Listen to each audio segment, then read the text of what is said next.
ধ্যান নিয়ে কিছু কথা বলি। তার ভিতরে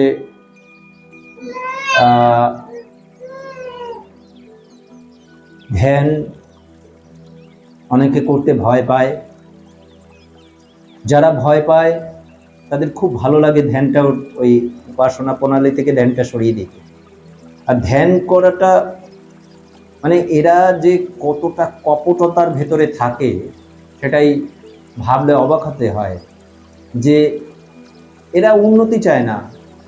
ধ্যান বিনা উন্নতি সম্ভব না।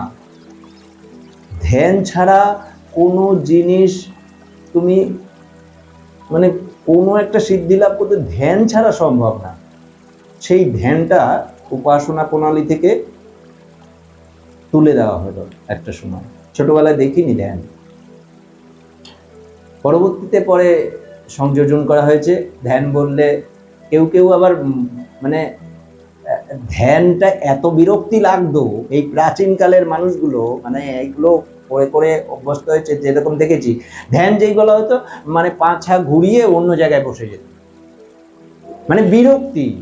ধ্যান করবে না, রাগের চোটে ধ্যান করবে না। এদিকে উপাসনায় আসছে, এদিকে উৎসবে আসছে, ধ্যান করবে না, পাছা ঘুরিয়ে অন্য জায়গায় বসে গেল ঘুরে, রাগের চোটে। কেন এইগুলো দেওয়া হচ্ছে? মানে কতটা অজ্ঞান, আর সেগুলো তিল তিল করে এদের ভেতরে ঢুকিয়ে দেওয়া হয়েছে, এই বিষগুলো ঢুকিয়ে দেওয়া হয়েছে। তো ধ্যান যখন থেকে উপাসনার ভেতরে ধ্যান আসলো, এবার ধ্যান কথার অর্থ হচ্ছে চিন্তা। যে গুণে উপাসনা করতে বসেছি, আমি করুণা গুণের উপাসনা করতে বসেছি, তাহলে করুণা গুণের ধ্যান করতে হবে। তা গুরুদেব কি ধ্যান লেখেনি? ধ্যান কিভাবে করতে হয় সেটা লিখেছে। এবার ধ্যানের ভেতরে কি করতে হয়? ধ্যানের ভেতরে হচ্ছে ওই গুণের চিন্তাটাই হচ্ছে ধ্যান। এবার ওই গুণের চিন্তার কথাগুলো কি গুরুদেব লেখেননি? লিখেছে। তাহলে একাগ্রতা ধ্যান কোথায় গুরুদেব লিখেছে? একাগ্রতা কাহাকে করে, ওইটাই হচ্ছে একাগ্রতা ধ্যান। তা প্রেমের ধ্যান মহাত্মা বিশ্বময়ী দেবী লেখেননি? লিখেছে। তাহলে মহাত্মা বিশ্বময়ী দেবী যে প্রেম প্রবন্ধের প্রেম কাহাকে কহে, ওইটাই হচ্ছে প্রেমের ধ্যান। তো ওইটা যদি গভীরভাবে ওইটা যদি চিন্তা করতে থাকে তাহলে ধ্যান হবে। এবার এই বিষয়ে মহা নিজেদের এত বড় পণ্ডিত মনে করে, কিন্তু ওই পাণ্ডিত্য তখন জিজ্ঞাসা করা হয়, জানো গুরুদেব বলো তো গুণকীর্তনের ধ্যান কোথায়? একজনকে জিজ্ঞাসা করেছিলাম যে গুণকীর্তনের ধ্যান, অনেকবার জিজ্ঞাসা করেছি, পারেনি। তারপর বললাম গুণকীর্তনের ধ্যান গুরুদেব লিখে গেছে। গুরুদেব ভক্তির ধ্যান লিখে গেছে। ভক্তি প্রবন্ধ কাহাকে ভক্তি বলে, সেইটা ভক্তি কাহাকে বলে সেইটাই হচ্ছে, যদি চিন্তা করা যায় সেটাই হচ্ছে ভক্তিগুণের ধ্যান। সেটা গুরুদেব লিখে গেছে। একাগ্রতা গুরুদেব লিখে গেছে। তার গুণকীর্তনের ধ্যান একটু বলি কি বলছে, এরকম করে বেশ কয়েকটা লিখে গেছে। তারপরে পরবর্তীতে আমি কিছু সংযোজন করেছি, লিখেছি। এবার গুণকীর্তন একটি মহাযজ্ঞ, সংকল্প এই যজ্ঞের বেদী, নিরন্তর যত্নই ইহার মহান অগ্নি, উৎসাহ এই অগ্নির সন্দীপক মাতরিস্বা, পাপ ইহার সমিত, দোষরাশি ইহার হবি, জীবাত্মা ইহার হোতা, মোক্ষ ইহার ফল। এই হচ্ছে গুণকীর্তনের ধ্যান, এই হচ্ছে গুণকীর্তনের ধ্যান। তাহলে আমরা এতকাল এই যে ধ্যান যদি একটু সবাইকে বোঝানো যায়, অতি সহজ। আর গুরুদেব এত সুন্দরভাবে মানে বলেছে যে কলিকালে স্বল্প আয়ু নিয়ে যে জন্মগ্রহণ করে, তোমরা যে কর্মই করো না কেন, একত্ব লাভ করতে চাও, সত্যি একত্ব লাভ করতে চাও, তাহলে সহজসাধ্য, খুব সহজে একত্ব লাভ করতে পারবে। তোমরা আমাকে আশ্রয় করো, গুরুদেব বলছে, তোমরা আমাকে চিনিলে না, তোমরা আমাকে আশ্রয় করো, দেখো একত্ব লাভ করতে পারবে। খুব সহজ, বেশি বছর লাগেনি মহাত্মা নিবারণে, মহাত্মা সীতানাথের বেশি বছর লাগেনি, 4টে বছর মাত্র সময়ের ভেতরে তারা একত্ব লাভ করেছিলেন। আমি তো অত বড় না, তাই আমি একটু বাড়তি বলেছি, 5 থেকে 7 বছর। সে তো 4 বছরে করিয়ে দিয়েছিল একত্ব লাভ।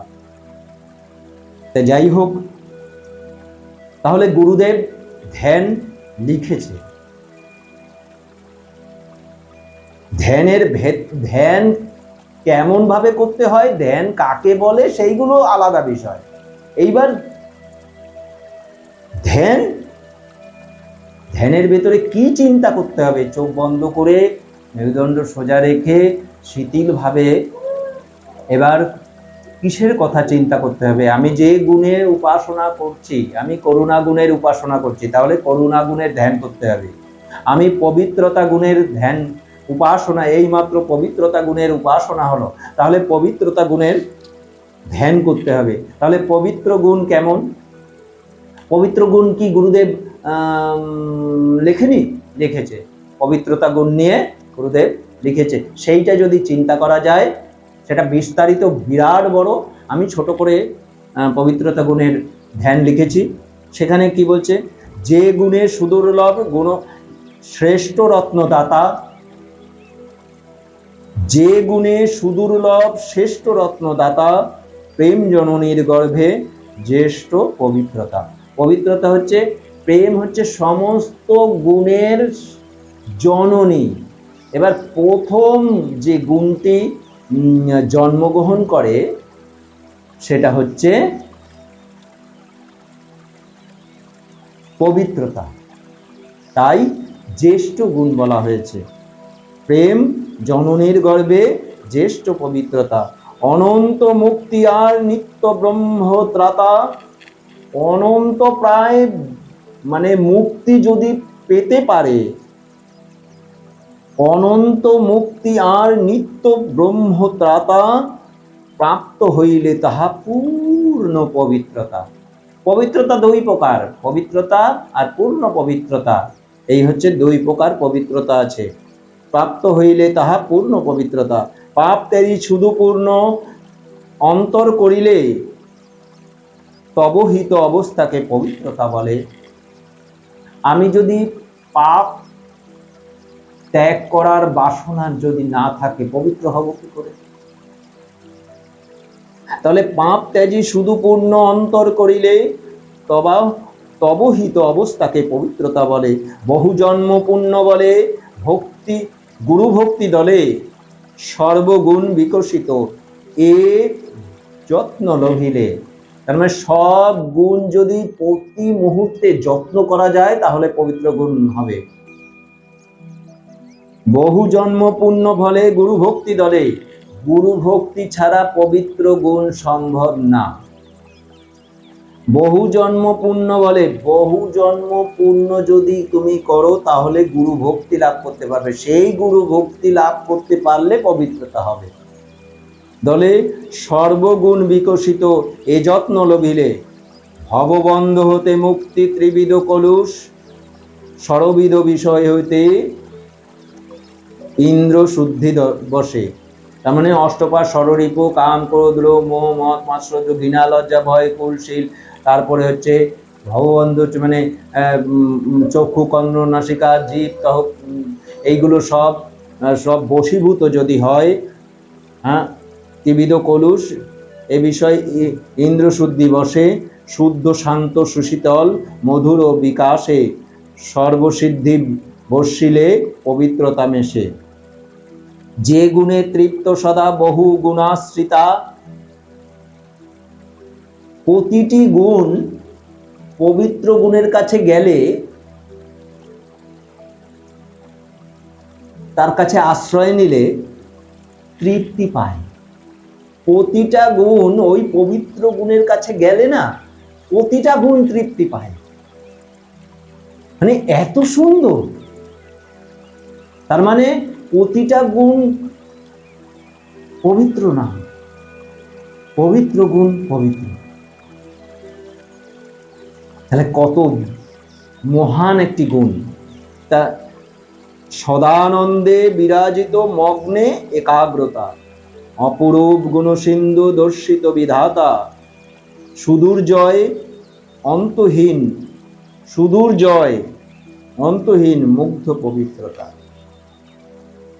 তাহলে এই যে পবিত্রতা গুণের ধ্যান, এটা যদি আমরা ওই গভীরভাবে যদি এটা চিন্তা করতে পারি, চিন্তা করব, আচ্ছা চিন্তার ভেতরে যদি আমি ওটাকে নিজের ভেতরে বসাতে না পারি, আমি যদি পবিত্র না হতে পারি, তাহলে সারা জীবন পবিত্রতা গুণের যদি চিন্তাটা ঠিক মতন করতে পারি, আর ঠিক মতন চিন্তাটা কখন করা হবে, সেই পবিত্রতা গুণ যদি আমার ভেতরে সুন্দরভাবে আমি রচিত করতে পারি, সুন্দরভাবে আমরা যদি রচিত করতে পারি, তাহলে কিন্তু পবিত্র আমি হতে পারবো। প্রতিটা মুহূর্তে আমার পবিত্রতা যেন থাকে, আমার কথায় পবিত্র, আমার কাজে পবিত্র, আমার প্রতিটা কার্যে আমার পবিত্রতা গুণ যদি থাকে, তাহলে আমার সেই ধ্যানের আমি প্রকৃত ধ্যানই হতে পারবো। প্রকৃত ধ্যানই কখন হওয়া যায়? সেই গুণে পারদর্শী হলে প্রকৃত ধ্যানই হওয়া যায়। এই বলে